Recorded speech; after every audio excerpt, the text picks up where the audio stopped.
नमस्कार। आज हम लोग बात करने वाले हैं अमेरिका और पाकिस्तान के बढ़ते नजदीकियों के बारे में। अमेरिका अपने यूएस आर्मी का 250वीं वर्षगांठ मनाने वाला है। इस वर्षगांठ में के उपलक्ष्य में पाकिस्तान के आर्मी चीफ असीम मुनीर को न्योता भेजा है और इससे यह अनुमान लगाया जा रहा है कि अमेरिका न्योता भेजने के साथ साथ दोनों देशों को करीब लाना चाहता है, यानी कि अमेरिका और पाकिस्तान को करीब लाना चाहता है। इसलिए भी लाना चाहता है क्योंकि अमेरिका कोई भी कदम उठाता है तो अपने फायदे के लिए उठाता है।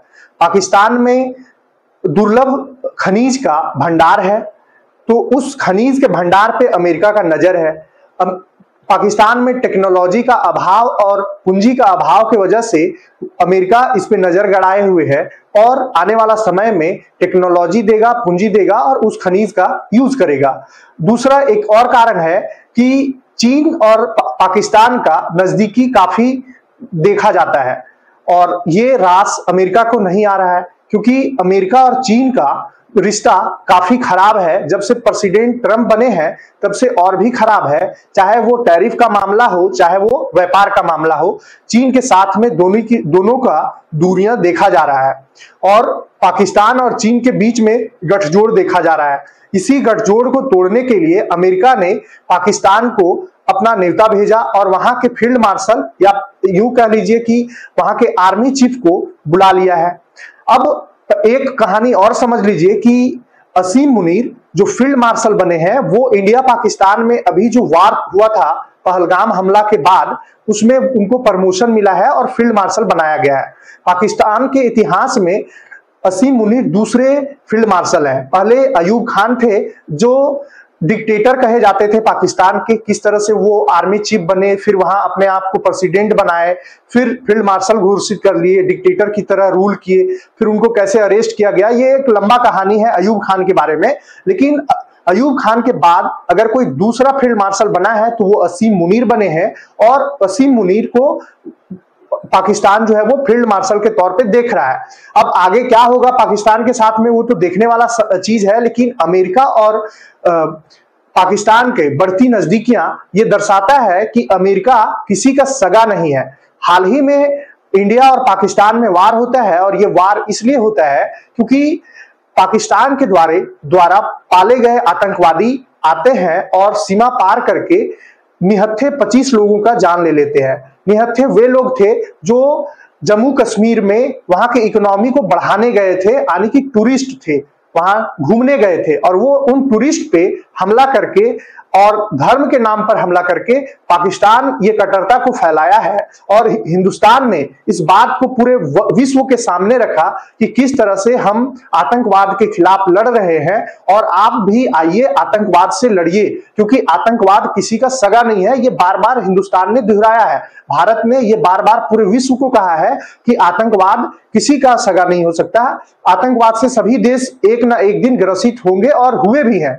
आज अमेरिका का बात कर रहे हैं तो अमेरिका में किस तरह से ओसामा बिन लादेन आतंकी हमला करवाता है और लादेन को पकड़ने के लिए कैसे अमेरिका वही पाकिस्तान से जासूस रखते हैं और लादेन को पकड़ करके मारता है, ये पूरा जग जाहिर है। सबको पता है कि लादेन को कौन मारा, अमेरिका ने मारा। और लादेन को कौन रखा था तो पाकिस्तान ने रखा था। लादेन का पता बताने वाले को अभी भी जेल में रखे हुए है पाकिस्तान, ये भी सबको पता है।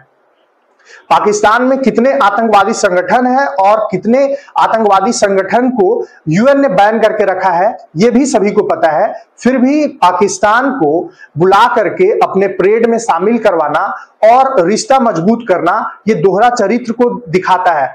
अमेरिका का दोहरा चरित्र इससे साफ नजर आता है कि वो जिससे फायदा है उसी के साथ में अमेरिका किसी का सगा नहीं हो सकता है। ये बात बहुत क्लियर है। अब हम बात करते हैं कि अमेरिका ने क्यों बुलाया है। तो आप समझ लीजिए कि हिंदुस्तान एक बढ़ती इकोनॉमी है, एक बढ़ती ग्रोइंग इकोनॉमी है। ये कंपटीशन दे सकता है, चाहे वो चीन को हो, चाहे वो अमेरिका को, चाहे पूरा वर्ल्ड को, ये कंपटीशन दे सकता है क्योंकि ये बढ़ता हुआ इकोनॉमी है। लेकिन पाकिस्तान कभी भी कंपटीशन देने लायक नहीं है, वो यूज करने लायक है और उसका यूज चीन भी करने के लिए अपने आप को गठजोड़ बना करके रखे हुए है और अमेरिका भी यूज करने के लिए उसे बुला रहा है और अपने साथ में सटा रहा है। और इस बीच जब मुनीर को बुलाया गया अमेरिका के द्वारा, तब भारत का प्रतिक्रिया यह था और आप दिलवाया गया कि आप ही ने तहव्वुर राणा को अभी प्रत्यापित किया है हिंदुस्तान को। तहव्वुर राणा कोई धर्माचार्य नहीं है, कोई नोबेल पुरस्कार विजेता नहीं है। तहव्वुर राणा 26/11 का दोषी है, 26/11 का मास्टरमाइंड है, जो हिंदुस्तान को सौंपा गया है और वो सौंपा है अमेरिका ने। तो आप जब आतंकवाद को इस तरह से अगर सपोर्ट करोगे, बढ़ावा दोगे, तो आतंकवाद कहां से खत्म होगा।